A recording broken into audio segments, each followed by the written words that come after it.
Ama ne bileyim ben şimdi sen öyle dedin ya o aklıma geldi, eski aklıma geldi. Ya, bakma sen ben de çok çektim. Nasıl öyle diyorsun? Sen kendin evi biliyorsun. Evi tuvaletin çıkıyor. Tuvaletin borusu patlamış aşağıya, direkt aşağıya şeyin arkasına. Böyle düzgün geçiyor. Şunu yapıyorum.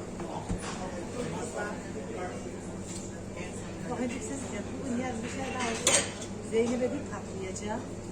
Zeynep senin başında eser olacak. Gel.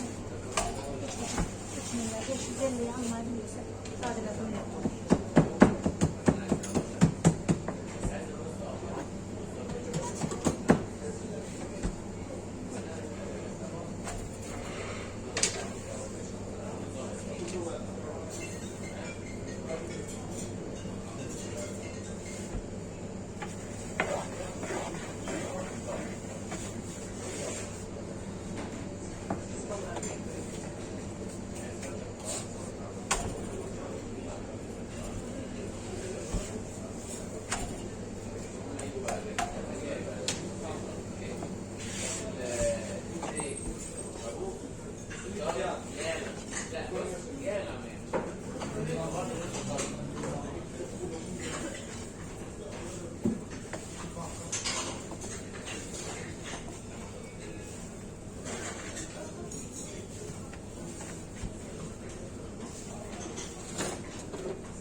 Very nice.